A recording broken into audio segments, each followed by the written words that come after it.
AC laban sa kotse. Parang wala na naman akong AC na ba yan. Doon muna tayo sa 1. Pag sobrang init dito sa Saudi, yung AC mo talaga hindi niya kinakaya. Ay. Tapos close pa yung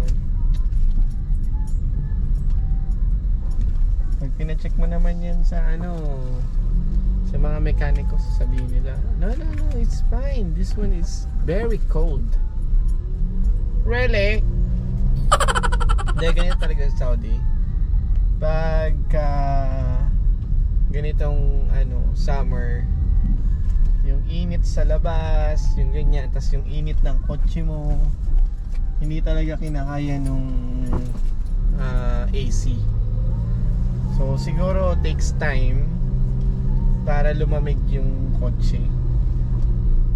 So yung iba talagang binubuksan muna, nagpapasingaw, ganyan, para lumamig, para pagpasok nila hindi sila kabagan, ganun. Which is yun naman yung tama.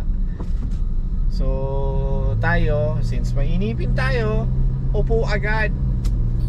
Click, andar, kaliwali. Yun, ganun lang ginagawa natin. Pero yun hindi advisable kasi nakakasira talaga siya ng sasakyan eventually. Hindi naman agad-agad masisira pero nakakasira siya. So I don't know kung ano yung masisira. Siguro yung AC mo or yung lulutong yung mga I don't know. Basta masisira siya. Maybe ito yung dahil laging ganun. So hindi naman lalamig yung kotse kapag naka-standby lang. So dapat umaandar ka din kasi doon mas malakas yung ikot nung compressor. So kapag naka-steady ka lang, parang fan lang siya. So parang ganun yung pagkakaintindi ko. Pero hindi naman tayo mekaniko at di rin naman tayo magaling. Nagmamagaling lang tayo.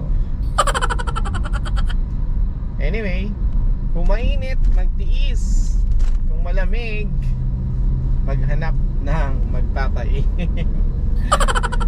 Yun, so yun lang. Bye bye.